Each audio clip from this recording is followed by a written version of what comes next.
Hey everyone, and welcome. Today we're going to dive into a really fascinating character study. It's all about power, control, and that classic question, what happens when an unstoppable force meets an immovable object? We're talking about a master manipulator who, you guessed it, finally meets her match. So this quote right here, this is the core philosophy of our protagonist, a woman named Dr. Aisha Verma. And for her, this isn't just some catchy phrase. It's her blueprint for life. She literally wields her intellect and her looks like weapons, making absolutely sure she's always in command. But, and this is the big question, what happens when that's just not enough? That's the real conflict we're digging into today. I mean, what happens when someone who's built their entire world on being in control runs into a person who just can't be controlled? It's a total collision course, and trust me, the fallout is fascinating. All right, Section 1, a woman in control. First things first, let's step into Aisha's world. Because to really get her, you have to understand this incredibly intricate game she's always playing. And, of course, the people who have no idea they're just pawns on her board. So Aisha's entire life is run by what we're just going to call the game. And what is it? It's this constant, super calculated performance. It's all designed to keep everyone around her exactly where she wants them. Make no mistake, this has nothing to do with genuine connection. Nope, it's all about feeding her need for admiration and, you guessed it, maintaining absolute control. And you can see here, she has totally different strategies for different players. It's kind of brilliant in a way. You've got her husband, Samir. He's the anchor, right? Provides stability, and he's completely clueless because she knows exactly what to say to him. Then there's Kabir, the obsessed billionaire. She keeps him on a string with just enough attention to make sure he keeps chasing. And finally, you have Arjun, her colleague, who's totally captivated by this carefully crafted professional chemistry she's created. I mean, she's the puppet master, and they're all dancing to her tune. Just look at this message she sends to Kabir. It's so condescending, so controlling, but it's also a challenge, isn't it? It's the perfect bait. She makes him feel like he's in some kind of special test that he has to pass to win her over. And man, it just keeps him endlessly hooked. Okay, but here's the thing about games. They're only predictable when everyone follows the rules. So now, let's bring in the character who doesn't even know a game is being played. Enter Major Vikram Singh.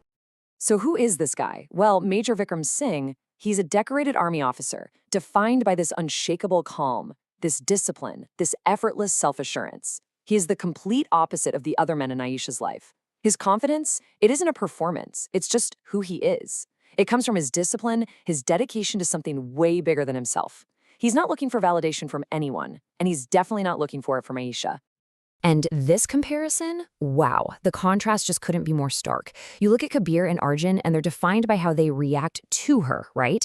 They're always seeking her approval, they're so easily manipulated. But Vikram, he's defined by his lack of a reaction.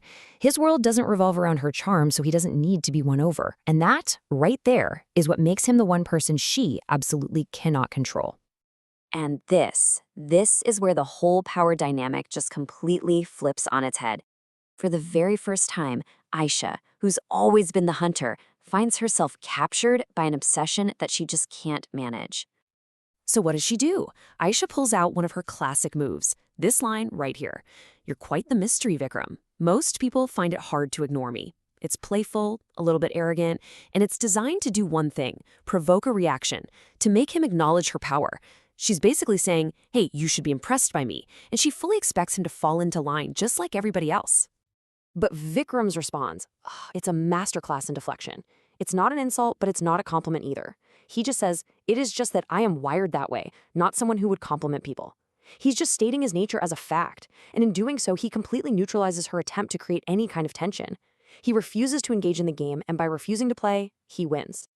And this is the crucial shift, you guys.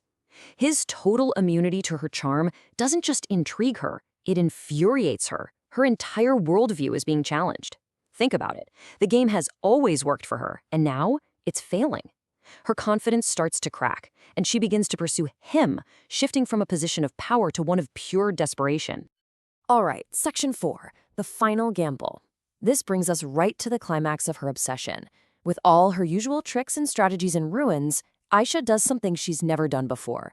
She abandons the game entirely for a desperate all-or-nothing move. So what's the plan? Well, here's her final gambit.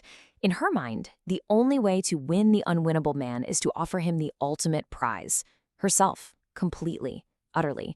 She's going to confess her feelings, offer to sacrifice her entire life. We're talking her husband, her career, everything, all for a chance to be with him. And then she does it. She lays it all out there with this raw confession. This is, without a doubt, the highest stake she has ever played for. She puts all her cards on the table, drops the manipulative persona, and reveals, maybe for the first time ever, a moment of true unfiltered vulnerability. And that brings us to Section 5, the final and, honestly, the most powerful part of this story. The mirror cracks. Because this isn't just about a rejection anymore. This is about a reckoning. This is the moment the master manipulator finally has to look in the mirror. Vikram's rejection is so devastating, but not because it's cruel. It's devastating because it's so absolute and impersonal.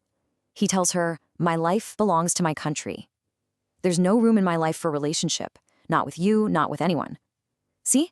He doesn't reject her, specifically. He rejects the possibility of a relationship with anyone. His life is already committed elsewhere. Her grand sacrifice? It means nothing, because there was never a prize to be won in the first place. So that leaves us with a pretty big question, doesn't it? What happens when the master manipulator is finally outplayed? I mean, when your entire identity is built on being in control, what's left when that control is just stripped away? What happens when the game is over and you've lost? Well, in that crushing silence that follows his rejection, something really shifts. The external conflict, the chase, that's all over. But a much bigger internal one has just begun. Without the game to distract her, Aisha is finally forced to confront the one person she's never, ever been able to control, herself. And this leads to the most devastating realization of all. Her whole pursuit of control, of admiration, of power, it was never about truly wanting any of those men. It was all a desperate escape from her deepest, darkest fear. Being unwanted, being unloved, and ultimately, being powerless. And so, we're left with this final thought. Aisha's story, it's a really powerful cautionary tale, and it asks us to think about where real strength comes from. Is it found in meticulously controlling everyone and everything around us? Or is it found in the terrifying but maybe transformative act of facing the truth of who we really are? Something to think about.